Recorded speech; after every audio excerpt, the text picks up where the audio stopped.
Hello, and welcome to the next episode of Oddly Medical. I'm Sarah, I'm Chrissy. and today we're going to be talking about exorcisms. What? I don't know. I'm excited for this one. All right.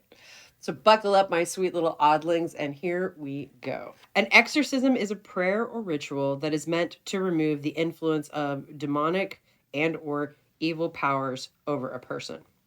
It comes from the Greek word exousia, meaning oath. All I got was Stanley Excelsius. Well, now all I get is Yep. Stanley Excelsior. There you go. But you wouldn't know that because you don't even know what the arc reactor was for Iron Man, but I digress. And yet I knew that. I get points. Points are given. So to exorcise means to place a possessing spirit under oath, invoking a higher authority to compel the spirit rather than to actually cast it out. So you're compelling it to leave. Again, the movie The Exorcist, the power of Christ compels you. Yeah. Right, same thing. Time to exorcise The demons. House is clean. Signs of demonic possession include superhuman strength, aversion to holy objects, the ability to speak in languages unknown to the victim, spitting, cursing, excessive masturbation, self-aggression, insomnia, catatonia, and superhuman phenomena like telepathy and levitation. Most people think of it as a Christian, primarily Catholic ceremony or activity. Its roots are actually thousands of years old and exist in most cultures throughout the world. Yeah, it's when it's put to Hollywood, it's all Catholic people. But Right. And they've been exorcising people all over the place. Absolutely. And we're going to actually talk about the history of exorcisms kind of in a global sense before we zero in on the more modern sense. Catholicism version. Right. So, shamanism. Needed when a negative entity takes hold of a person's soul. The entity may try to engage the shaman in conversation, reveal secrets of which the shaman is ashamed, or use physical, energetic, and or telekinetic attacks against the shaman. So now we're going to get into sort of sects of shamanism. So Taoist shamans. This would be Asia, China primarily. Shamans may enter into a spiritual trance as a way of establishing the connection between light and dark, or yang and yin, to promote healing and wellness. Rituals summoned martial deities from the Celestial Bureau called the Thunder Department. Welcome to the Thunderdome, bitch. So, used to exorcise demons blamed for individual illness, epidemics, irregular patterns. By summoning the powers of thunder through these thunder ritual systems, shamans turned to celestially sanctioned form of violence to rid the world of disruptions of order and set the world aright. We're going to talk about Buddhism now. So, Buddhist exorcists, many of them actually still work in Japan. They performed by the temple's chief priest and his assistant. It involves reading an appropriate sutra, which is what they call the Buddhist segments of scriptures. Think of Psalms, if you where there's this psalm and this psalm, and they're just kind of little sections. They burn special incense, and they carry a shakujo, excuse me. It's a wooden staff with metal rings threaded into it. Ow. Yeah. Creates an unearthly sound to scare spirits away. And me. Oh, legit. In some traditions, spirits are driven out of a person's body by causing physical discomfort, such as fasting, bathing in extremely cold water, or slapping the skin of the possessed. All right. So, Korean shamanism, influenced heavily by both Buddhist and Taoist shamans. Contemporary Korean shaman is known as a mudang. They're usually women. They act as an intercessor between God or the gods and humans, hold services to cure illness by exorcising evil spirits, propitiating, appeasing local gods, and offering sacrifices to liberate a person's ancestors. So there's a lot of ancestor worship in a lot of Asian religions. Yeah, because Fa Mulan, you bring shame to you bring shame to your ancestors and your cow. So a lot of times in their belief system, you had children because when you died, and if you had anything going on that wasn't above boards, the only way that you could get back to heaven was for your children to basically intercede on your behalf, to pray for you and whatnot. If you didn't have any children, you just kind of sat there. Aren't they allowed to only have like one kid? Not back then. Now, yes, but and that's in China. We're talking about Korea over here. Oh, I'm so sorry. That's only China. Sorry. Next, we're going to talk about African shamans, often called witch doctors because of their ability to fight witchcraft. Exorcisms are performed to cure various maladies. Again, we're seeing a theme of not necessarily completely spiritual. For them, it's more of a you're starting to see the trend of spiritual and medical kind of coming together, starting to blend there. Yes, the devil is said to go down to Georgia. Sorry. Mostly, I've been around a lot of rednecks this weekend. The devil is said to sometimes target children. There is a strong belief in witches. Chants and ritualistic formulas used to drive demons out. Sometimes violence is used. So, peppers may be rubbed in the children's eyes.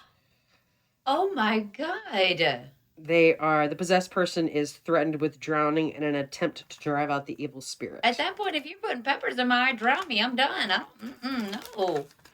You think I was crazy before? Rub some peppers up in my eyes and see what's about to throw down. Again, it is all in the service of making the vessel as uncomfortable and uninhabitable as possible so that the demon will leave. Yeah. Native American shamans use purifying rituals to cleanse the body.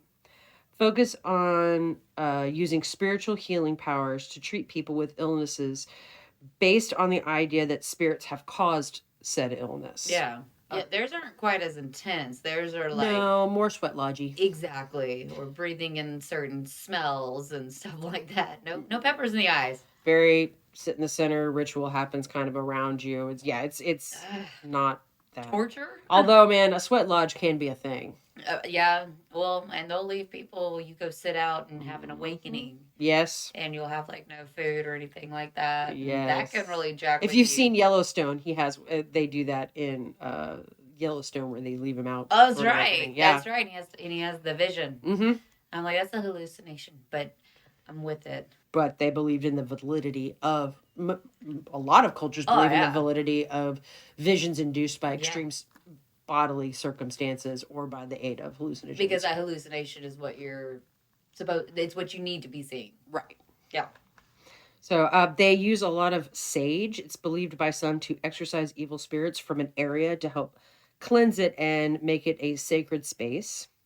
Mm-hmm. Yeah. Sage the corners of your house. Yes, that's a whole Get them demons out of there. And apparently there are two different kinds of sage used for two different... Yeah, so there's white sage and the regular green sage. And they're used for different... Entities, reasons. I don't know the ins and outs of it. I apologize. But I just know that there is a difference. Yeah. Okay. Some illnesses believed to come from angry spirits, so they may use special rituals to appease or exorcise them. So that's the Native Americans. Okay.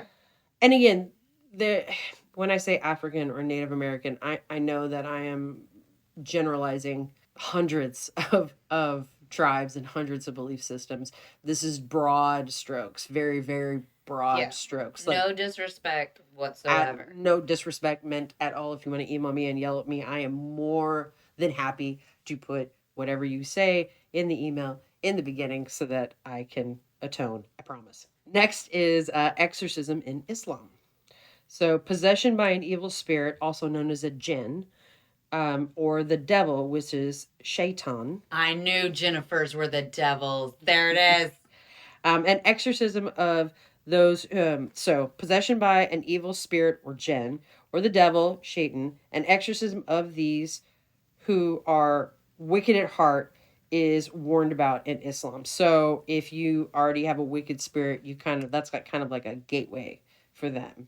And I would love to do a whole thing on jinn because jinn are super interesting. So you might think of them as a genie.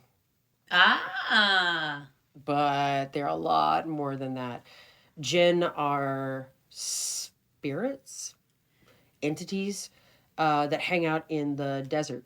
And yet another reason to not go to the desert. Oh, many reasons not to go to the desert. And there's a whole hierarchy with them. There's different kinds of jinn. It's very, very interesting. So the jinn enters a person and may cause him to speak incomprehensible words and gives him supernatural physical powers. Are you saying jinn or jinn? Like a J- No. Because I've seen that happen too. I didn't say it. No. So a jinn spelled Jinn. It's where we get the genie part, but they don't usually grant wishes unless they're imprisoned. And usually they do it as a bargaining tool to be freed. So Islam uses exorcism sparingly, citing that most cases are due to psychological and physical causes that are mistaken for possession. It actually warns. It also warns that exorcists who diagnose possession too quickly are seen as merely seeking profit. Oh, yeah, that makes sense. That tracks. They calls them out. These shady ladies don't. They also deny the possibility of possession by souls of deceased people, or that evil spirits may claim to be a deceased loved one or whatnot to encourage sinful behavior in the living. All right, exorcism in Judaism. So a sinful spirits of the dead. So in Judaism, they are dead people who come back. So in sinful spirits of the dead are called dibbiks. So the word dibbik comes from the Hebrew verb meaning to adhere or cling. It is a spirit of a dead person whose sins were so great they actually become demons.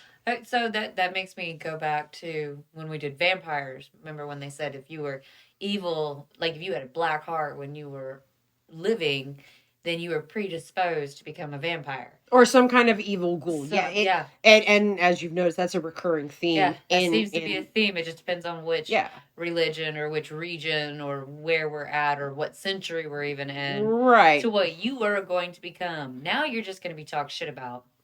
That's all we got now. So, inhabit someone with a secret sin that left them vulnerable to possession. Again, something we're seeing in most cultures to where, again, if you're a shady lady and you've been doing shit on the DL, you're open for possession. Find you. Clearly. Enters a living person, cleaves to his soul, causes mental illness, talks through his mouth, and represents a separate and alien personality. For them, an exorcism must be performed by a rabbi who's proficient in the Kabbalah. So, Kabbalah is Jewish mysticism. It's a whole separate book from like the Torah, or the Talmud or anything like that. They have kind of different books for different things. Different versions.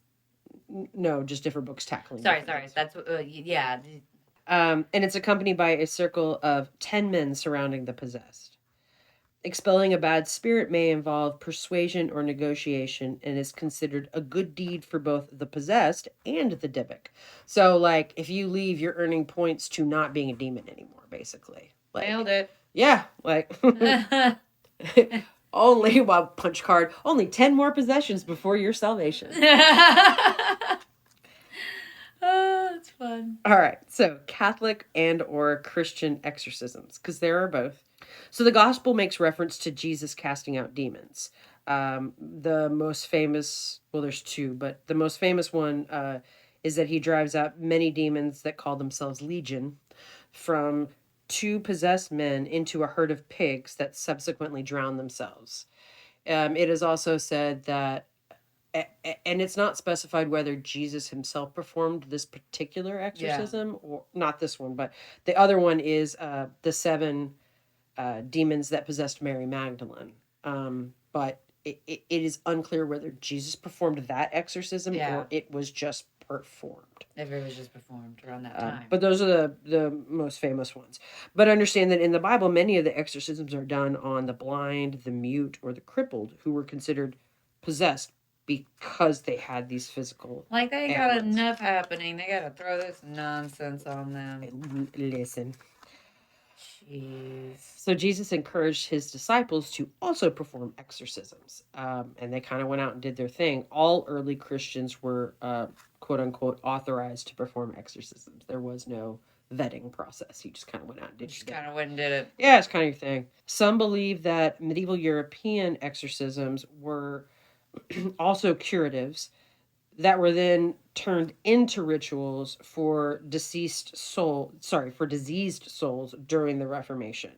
So they kind of had to separate themselves. Reformation, 1500s, that's when Luther separated and you started having the rise of Yeah. Protestantism. Yeah. Which they didn't go and exercise him, making all that stuff up. Maybe they should have started with him. Who him? King Henry VIII. That's Anglican. That has very little to do with religion and all to do about politics. Well, I know. So I said they should have exercised his demons. Apparently, he had a couple. Oh, Lord. He just capitalized on a trend. So the first Vatican guidelines for an exorcism were established in 1614, but then they were revised in 1999. Oh. Wait, hold on. What? Oh, yeah. Say those numbers again? So the first Vatican guidelines were established in 1614, but then they were revised in 1999. So it took the 99? Mm-hmm. Year I graduated high school, 1999. Let it marinate. Oh, my. Catholic exorcism must be sanctioned, usually by the diocese, the bishop of the diocese, but you can run it up the chain of command. You gotta have permission. You have to have training. You have to have all. Interestingly enough, I believe it was 2020, the Vatican started holding training seminars to train more exorcists. Just go with it. So during COVID, listen, those weren't demons. It was COVID. Legit. So Christian exorcisms involve scriptures, incantations, sacred objects like crucifixes and holy water, restraining the possessed, and verbally challenging the demon to leave with prayers, holy rites, and authoritative commands in the name of Jesus Christ. Exorcism was most popular in the 16th and 17th century. It became very unpopular in the U.S., mostly because the U.S. is a Protestant nation. It's not a Catholic nation. It's very much a Protestant nation. There was only one Catholic colony, and that was Maryland. But after the movie The Exorcist in 1973, the demand increased. They were bombarded. Really? Yes. Oh, people are like, oh, that's what's wrong with me. Yeah, that's what's wrong with her. About it. Yeah. Oh. Couldn't possibly be another explanation. You just need to be exorcised. It's fine. That's fine.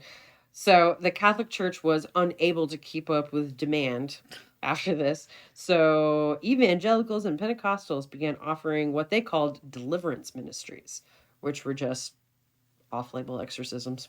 Deliver you from evil? Apparently evil. Father Gabriel Amorth, who lived from 1925 to 2016, argued that more exorcisms were needed than ever before because of cultural trends such as yoga and Harry Potter were leaving millions vulnerable to demonic influence. What? Yoga? Yeah, well, it's a pagan activity. It's stretching. Not actually. Actual yoga has a whole meditative, spiritual thought process to it. Understand that, if you read people like Tertullian, who was a Christian philosopher in 100s CE or AD, however you reckon time. AD? Who's that? I say CE, but whatever. Wait, what does CE mean? I know common era. I get it. No, I'm an AD. She's a CE. There you go. There's more proof that opposites attract. It doesn't offend me one way or the other, but I get that it would offend other people. So that's why I try to be mindful of that. But yeah, so yoga is pagan spiritual. Again, if you read the stuff of Tertullian, he preached that pagan gods were actually demons masquerading as gods. And so if you worshipped pagan gods, you were actually worshiping fallen angels and or demons. And he had a whole long treatise on it, and it started a whole hot mess of shit. Good Lord. And then they killed pagans for centuries. Yeah, there's that. Mm-hmm. And then Harry Potter, the witchcraft thing. Just Dude, a my pig. grandma was all about it. My grandma was like, Harry Potter's the devil. I was like, Mama, Did she really? oh man. I was like, you speak Latin. I want you to look at the words they're using. They're just flip flop Latin. Yeah, they're just little tweak Latin words. Here and there, like, ma'am. It's Leviosa, not Leviosa. Leviosa. But when there are too many exorcisms happening with too many people who are untrained, things start to go off the rails. Yeah, you still could do some damage to these humans, even But wait, I have examples. uh, So in 2003, there was an 8-year-old boy in Milwaukee who was autistic and was Aw, killed during an exorcism by his church, no. who blamed an invading demon for his disability. There's that preacher right now talking about autism as a function of the devil. Like Locke is his name. Like he preaches that. In 2005, there was a young nun in Romania who died at the hands of a priest during an exorcism after being bound to a cross, gagged, and left for days without food or Oh water dear God. in an attempt to expel a demon. And that actually happens more often than you think about the people that are quote unquote being exercised. That they die of malnutrition usually. And dehydration. Yeah. We'll get there. Most of the fatalities in exorcism statistically are children and young women. It's always us women. Yeah, well, you know. Hi, it's me. I'm the problem. It's me. Yeah, but I'm sorry. You try to kill me like I'm 100% that bitch. I'm pretty sure I would not have made it to this age in a different era. To be fair, I wouldn't. Oh, we know you I wouldn't wouldn't have made it past infancy. Nope. All right, so let's talk about some medical conditions that can mimic the symptoms of exorcism. The first and the biggest one is schizophrenia. So schizophrenics, they hear voices. I don't know how many severely mentally ill people you've encountered, but the superhuman strength is absolutely there because they don't have any self-preservation at that point. So schizophrenics, especially if they are in a hyper-religious environment where they are feeds it. Yeah, they're encouraged to seek spiritual instead of medical help.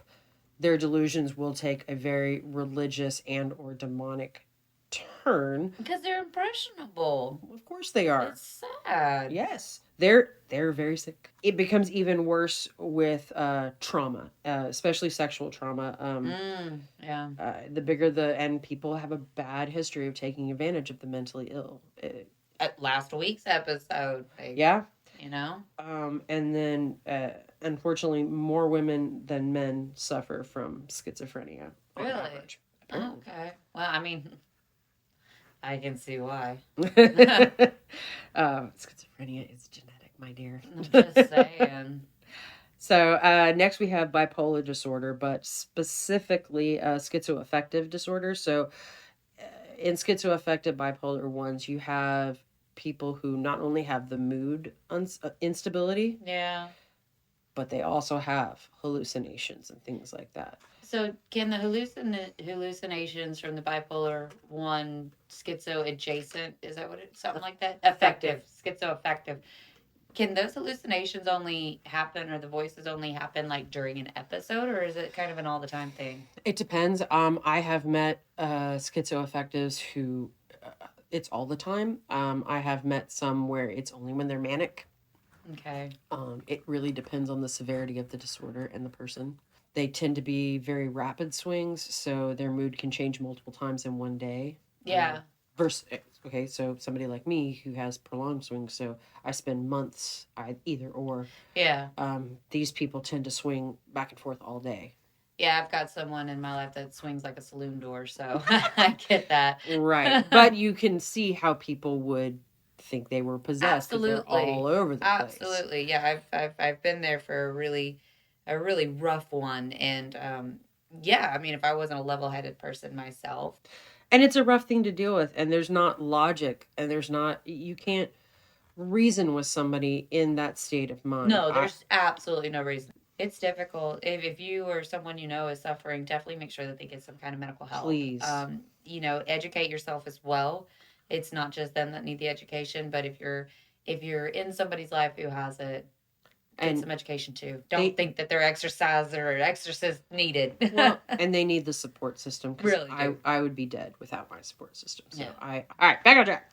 So another is epilepsy. With I can see that. Yeah, so there is the initial. Not all epilepsy is the tonic-clonic shaky stuff. Shaky. But it can be. There are very, very, very many types of epilepsy where you can stare off, where you don't really shake, but there are sometimes personality changes, and especially post-ictal, i.e. after the seizure. Yeah. You're not really with it. You're not really kind of yourself for a while. The next would be viral or autoimmune encephalitis. Encephalitis is swelling in the brain. Encephalitis is a treatable medical condition, but it may produce symptoms of demonic possession, including self-aggression, insomnia, obscene language, and abnormal strength or catatonia. So pretty much any physical or chemical disease of the brain can produce a lot of these symptoms. So you have examples of people with brain tumors, especially frontal lobe tumors, where it pushes. Yeah. So all sorts of very bizarre things can start taking place. Their personality can completely change. Their impulse control can It's kind of like what we were talking about last week with the bugs that will take over another bug's nervous system almost. Yeah. So depending on where things are pushing, what's swelling, what's being compressed in the brain, you can have physical and mental changes that are completely opposite of who you normally are. Yeah. That's man, I bet people with Tourette's on that list. Tourette's is not on that list. Could you Most Tourette's is not as much. I worked with a lady who all her Tourette's was every once in a while she'd just be like, whoop. Oh, that's cute. She did one day and I was like, what are we doing? She was like, I have Tourette's. I was like, oh, I feel like an asshole. She's like, it's okay. So another one is dissociative identity disorder or dissociative disorders. Yeah, DID, which used to be known as multiple personalities or split personalities.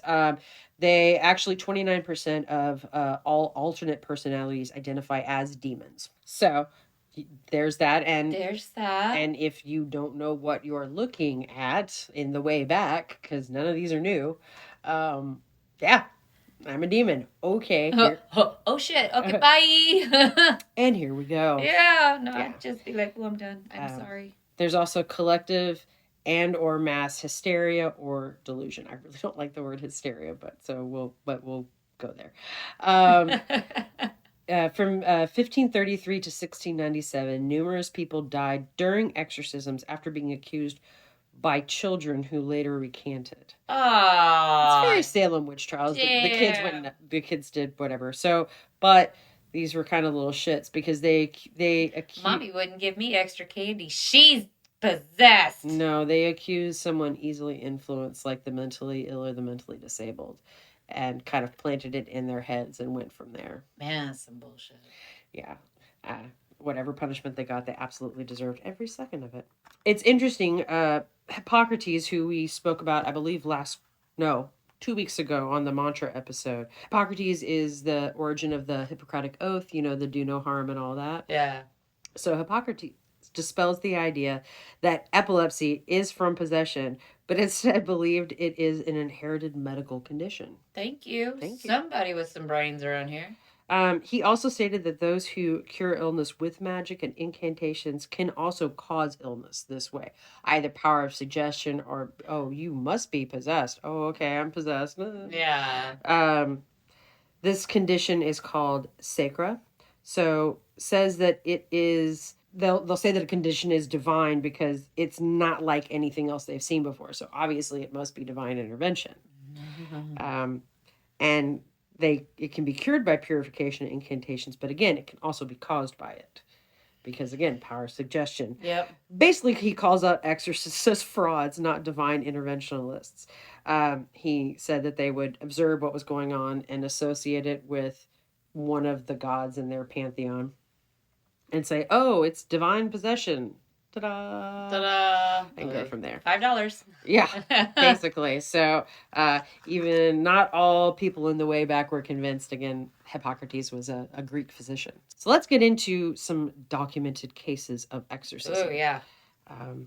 First, we're going to go with Roland Doe. He was the person on which The Exorcist, the movie, well, the book and then the movie was based. Yeah. So he was a 13-year-old boy in Cottage City, Maryland in 1949. The first signs started showing after the death of his Aunt Harriet. She was a spiritualist. If you don't know about the spiritualist movement, it was very popular in the late 1800s to early 1900s in all over the world, but very much so in America. That's where you get your seances, your mediums. It became extremely popular. Oh, that's right. Yeah, they used to love holding seances back in the 1800s. They'd all gather in the parlor and have their seances. Very like that so. was a pretty big deal during the Victorian era. Spiritualist movement is absolutely fascinating. Absolutely. Like Aaron Mahnke, the guy who does Lore, the podcast Lore, he has a side podcast called Unobscured. I think the first season was Salem Witch Trials, but the second season is about spiritualism, and it's super fascinating. He's got interviews with experts. I highly recommend checking it out. But anyway, the first signs followed the death of his Aunt Harriet. She was a spiritualist who taught him to communicate with spirits using a Ouija board. Nope. Nope. Nope. Shortly after, so she died, he was using it by himself, I think, to try to communicate with her. Aww. But he began hearing scratching noises in his bedroom, and his mattress would move erratically on its own. Neither the doctors or the ministers could help him, so they asked Father E. Albert Hughes to perform an exorcism, during which Roland tore a spring off his mattress and slashed the priest across the shoulder. Damn! I was 13-year-old just holding, smash. Yeah, no joke. Holy crap. Yeah. So the mother found the word Louis or Lois, Louis, carved into his body. So into his body? Into his body. Ouch. So they took him to St. Louis because she was like, oh, well, that's apparently where we need to go. Oh, he's the new Google Maps? I mean... He was Google Maps the first. Yeah, you have arrived at your destination. We will exorcise the demon. Like, can you have Bahamas next? Yeah, right? Over there. But in St. Louis, Father Walter H. Halloran and Reverend William Bowdern conducted an exorcism in March of 1949. And they saw the bed shake. The outbursts only happened at night, but he growled like an animal. He became enraged at religious iconography, i.e., crosses, that things kind of like thing. That, yeah. And made items fly across the room. They discovered an X scratched on his body, so they thought he was possessed by 10 demons. On March 20th, his parents took him to the hospital, where he convulsed and screamed that the devil would always be inside him. So they were like, nothing is physically wrong with him. So they discharged him from the hospital. No. Yep. After he was released, they performed one more exorcism. It lasted 7 minutes, and that rid him of the possession. He said he had a vision of Saint Michael, and Saint Michael was defeating the devil, and he was cured. This is not this human's real name. Roland Doe is... Yeah, no. Because he's a child. It's a fictional name that they gave him because they wanted his family to be left alone as well. Yeah, and apparently no more activity ever happened with this gentleman. So... do we know what the religious background was before the... I honestly don't, but it says minister, so I assume some form of Christian, but not Catholic. But they turned to the Catholic Church for help. Yeah, because, I mean, well, and I can only speak from, like, my thought process, but, you know, the Catholic Church kind of seems like the granddaddy of them all. Well, it was the...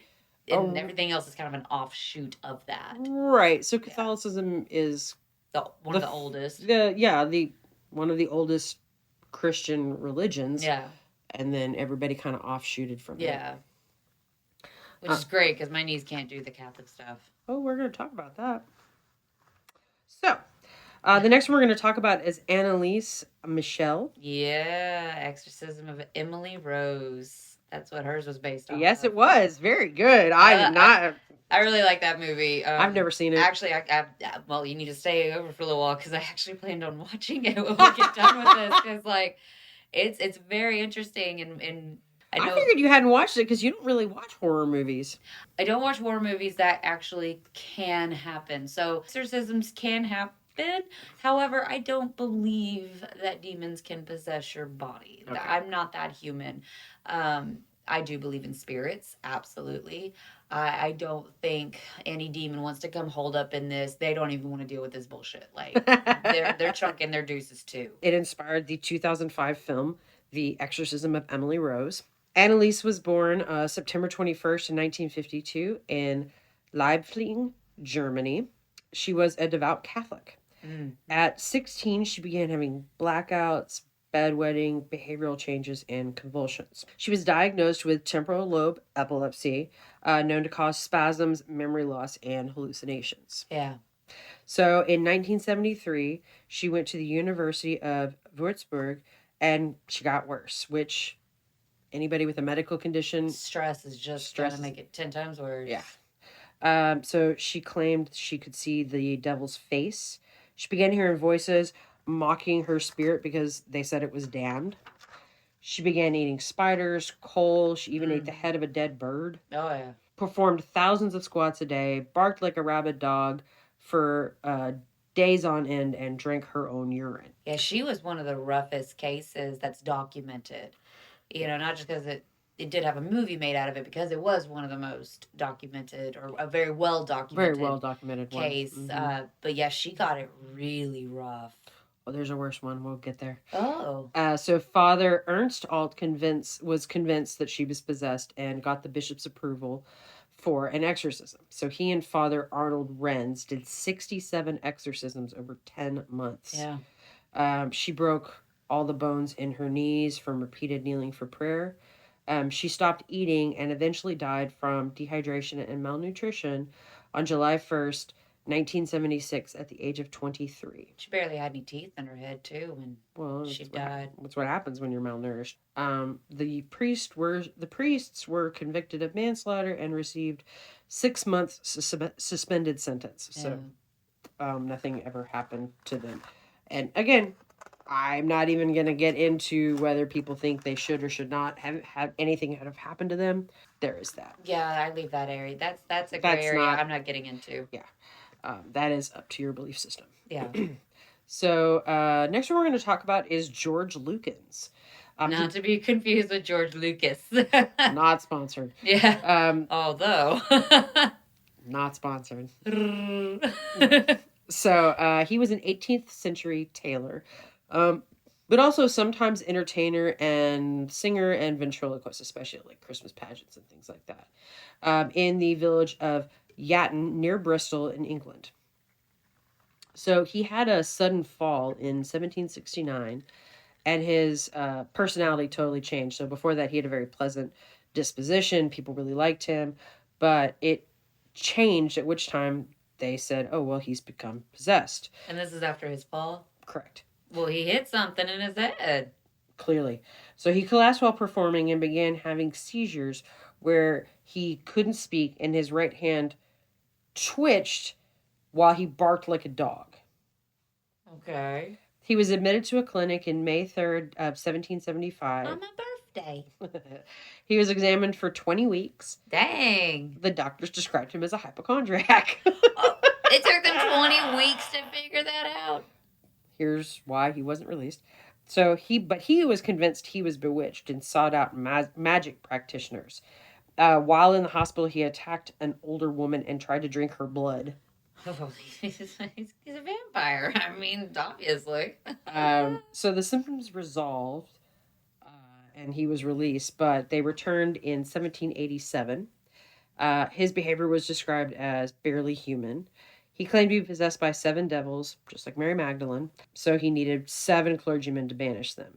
The Anglican Church said near, and they denied an exorcism.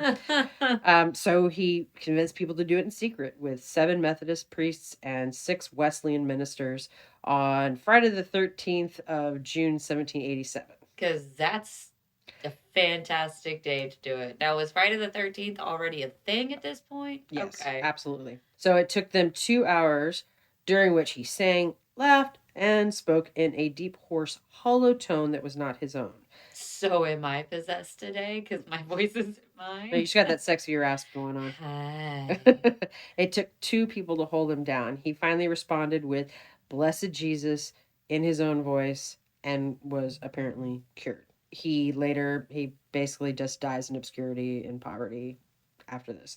But it was Well, yeah, he paid all the medical bills. That's why he was in poverty. but it was dismissed both now and then as epilepsy. Ay, chingo. Next, we're going to talk about Clara Germana Cole. So she's one of the first documented exorcisms in South Africa.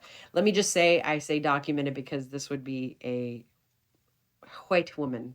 This is not talking about African shamanism. Yeah. Zulus have sort of a rich history of this and whatnot. Yeah. But this is South Africa, like colonized South Africa. Yeah. It doesn't diminish it at all. I'm just saying that exorcisms were happening there from the shamans. This is just the first one that they wrote down. Documented one, post-colonial one. Yeah. So a 16-year-old orphan, she was living at the Marion Hill Mission School in Nzito, South Africa. On August 20th, 1906, the nuns claimed she was ripping her clothes and growling while demanding to speak with Father Erasmus Horner. She confessed to a pact with the devil. They sprinkled her with holy water, which apparently burned her skin. Religious iconography made her convulse. She spoke in languages she'd never learned, and she levitated. And nuns don't lie unless they're just, Hold on, this gets better. Okay. So the exorcism lasted 2 full days. It began at dawn on September 11th, 1906. Father Erasmus and the nuns claimed she turned into a serpent and bit a nun. She attempted to strangle a priest and knocked the Bible out of his hands. The following morning, the demon left after making her levitate one more time. There were 170 witnesses to this exorcism who attested to these details. And they're all nuns, priests, and then I assume Damn. whatever residents were there at the mission. She died 6 years later of heart failure at the age of 22. Dang. So exorcisms kill people because they're really rough on the body. Oh, yeah, I can imagine. So I have no doubt that it would have damaged her heart. That much stress. Really? Oh, God, yes. Just doing the chanting and stuff? And, like, how does that... She turned into a snake and bit people. What? She levitated. I mean... That's 2 days of... Okay, so I have to ask, do you believe that happened? I don't know. I don't have a thought one way or the other. I think that it's been used to torture mentally ill people. Yeah, used and unnecessarily. I'm with you on that. But having 171 people say, like, no, this happened. And it's not like Bob in the forest or something. No. It's like people that you're supposed to be able to take very seriously. Right. Or could it have been like, did you see that? I saw it. Did you see it? And, then it just kind apparently it was like, it wasn't subtle what she was doing. There. I believe in the existence of spirits that hang around after death. I've had too many encounters not to believe in that. I believe in some sort of higher power. I believe in spiritual connectivity. I cannot rule out the possibility that these exist. Now, have I ever seen one? No. But I cannot say with any certainty, seeing the things that I've seen in my life, that this doesn't exist. See, and that's where, like, I'm the opposite in just a little bit, because I am not sensitive whatsoever. I've never seen a ghost. I've never encountered a ghost, nor do I want to necessarily. Does it mean I don't believe that they're there? Not necessarily. Does it mean that I fully believe that they're there? Not necessarily. Mm-hmm. I highly think that there is a possibility, because, like, I've never seen $1 million. Doesn't mean it doesn't exist, So. I mean, I'm agnostic. So for me, it's not that I don't believe in certain things. It's just that I am open to possibilities. Yeah. And I do believe in the God. Mm-hmm. I was raised Lutheran. I go to church sometimes. I don't go anywhere near.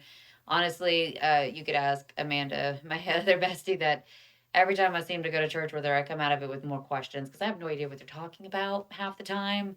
And then I'm reading ahead in the Bible and it's just a hot mess. And then I've got, I don't understand what's happening.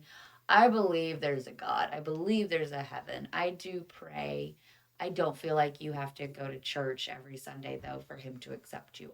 That's my personal beliefs. So please don't come for me. I do not judge those that go to church. Again, opposites attract. Sarah, she doesn't do church. Amanda, she's at church every Sunday and every Wednesday, and I am literally like right in the middle. I'm right in the middle. I don't believe I need a special building to talk to God. Exactly. So, no, I can talk to him and anywhere I want. That's just me. Yeah. Well, but I grew up Catholic. That was escandalo. Escandalo. Escandalo. Yeah, I did not grow up Catholic. All right, let us back on to today. So the last case we're going to talk about is by far the most disturbing. So just... Is it sad that I'm kind of excited to learn about this one? Buckle up, buttercup. I feel kind of twisted and demented, but I find this kind of stuff interesting because it speaks a lot to the human condition. All right, let's go. I'm ready. So in 2010, a young man... Oh, damn, this is recent. In 2010, a young man named Christy Bamu went to London with his two sisters and a brother to visit their 27-year-old sister, Magalai, and her boyfriend, Eric Bikubi. The two were obsessed with the evils of witchcraft and deemed that he was possessed and thought he was casting spells on them. So the girlfriend or the sister and the boyfriend were into witchcraft. Well, so they were obsessed with like the evils of witchcraft. The evils of witchcraft. Like very paranoid about being bewitched, very paranoid that witches were all around them, like that kind of thing. God. Okay. Yes. So they said, "Oh, Christy, he's casting spells on us. He's a witch." So, over the next 3 days, he was given no food or water. They stabbed him repeatedly with knives. This is her brother? Mm-hmm. Stabbed him repeatedly with knives. They beat him with metal bars and a hammer. Eventually, they drowned him. When they found his body, all his teeth had been knocked out. Whoa! I believe this kid was 16. Okay, now I'm not so excited to learn about this one. I thought it was going to be like an older, crazy one, like, Annalise or something like that with the levitation, not psycho murderers. And yet here we are. So the two claimed that he had begged to die before he slipped in the bathtub. I'd beg to die then too. Before he slipped in the bathtub, he was being kept in and drowned. So we were just keeping him in the bathtub. You keep turtles in the bathtub, not your brother. Then there's that. So he forced they forced the younger siblings to help with the quote unquote ritual cleansing. No. Yeah.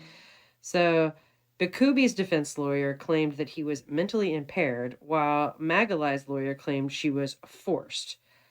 Both were convicted, as Christy had all told 130 injuries to his body when he was found. How well were they convicted? Like 25 to life kind of conviction. Okay, so like while on the Annalise that I don't have a view on the priests being convicted or not, these people need to rot in jail. Oh, and they're smiling in their mugshots. Oh, hell no. Oh, I'll post it on our pictures for the week. Okay, so but I was black or white on the other one. Them, no, just straight up murder and torturous, awful, horrible murder of your brother. Yeah, I chose the particular stories that I chose because each one of them has different merits. Some of them they're different in their own right, but still exorcisms. Correct. So some of them show how people kind of capitalize on exorcisms and whatnot to do horrible shit, but then other people are genuinely trying to help somebody else. Yeah, it's such a weird, slippery slope. I honestly believe that most Catholic priests who believe devoutly enough to become an exorcist are trying to do good, are trying to help people. They're trying to help people because even if there are people out there who think it's hokum or something like that, this is what these people's beliefs are. Yes. And we still respect their beliefs. Absolutely. And if it is psychosomatic, if it is one of those, kind of like the zombie powder last week, if it is psychosomatic, okay, fine. Well, then we'll do an exorcism and see if that helps and relieve whatever that is. Yeah. Where I get dodgy about it is when something can't be explained, instead of possibly looking at it from all avenues, because we have science, religion, all of that available. Instead of exploring avenues like medicine, like psychiatric treatment, like things like that, you automatically go to it's the devil. I find that very problematic. Yeah, absolutely. Do I think it can be demons? I don't know. Maybe, maybe not. I'm not sure.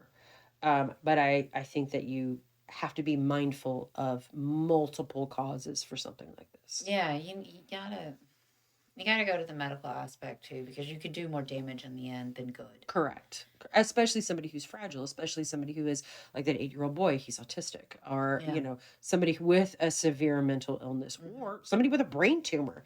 If you don't get that treated, they'll die. Even people who fall and hit their heads, it's crazy, because there's a trend for a lot of crazy, not necessarily just serial killers, but psychotic people who just, they were a normal child and then they fell off a swing and then they go and murder 5 people and put them under their baseboards. Like, usually it's some kind of temporal trauma that has happened to them. And mind you, I am the non-medical and.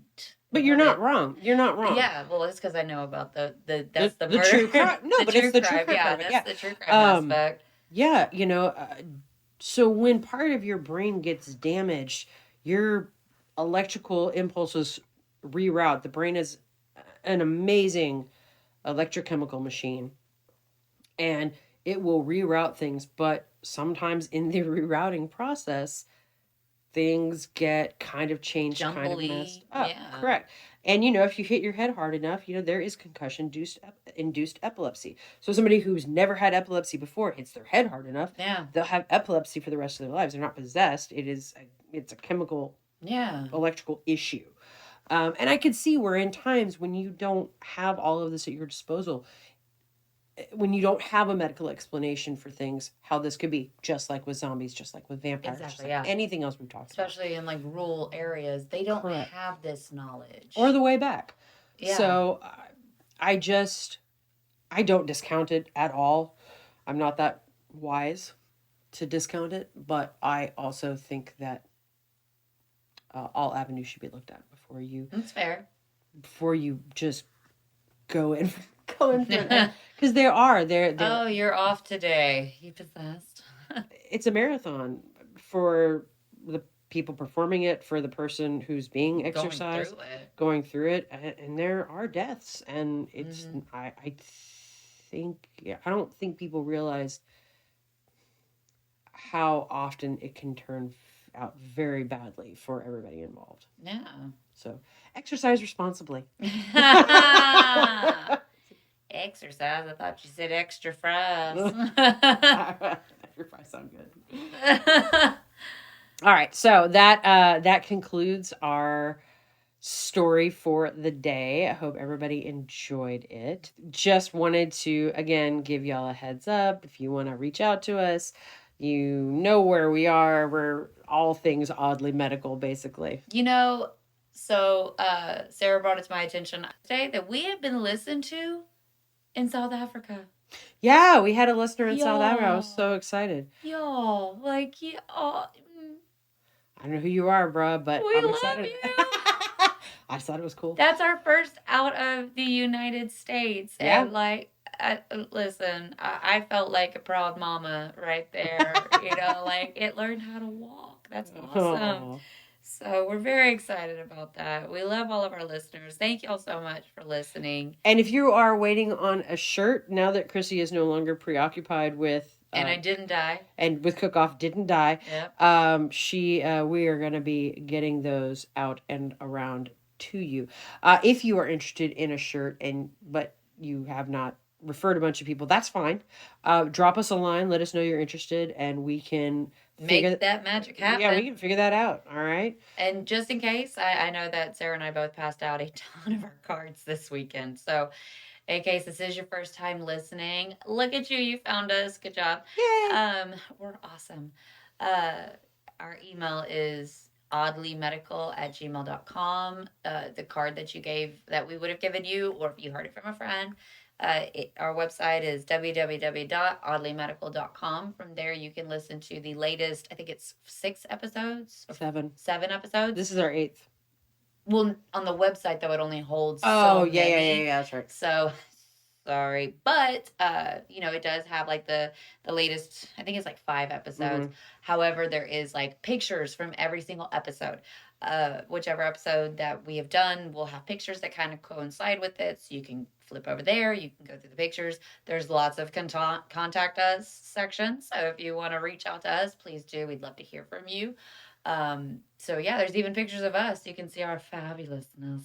Thank y'all for being here. So yeah. Oh, and if you have any topics you'd like us to discuss, yeah, absolutely. Absolutely drop us a line. Like we last week we did my brother's suggestion or request, which was zombies. Next week we are doing cults. Yes, I am going to do cults next week. She's a big kid now. Yay! I won't sound like this. I will have my voice back by then. So we're gonna go ahead and sign off. Yeah. But we love you, our sweet oddlings, yes. and have a great week. Bye.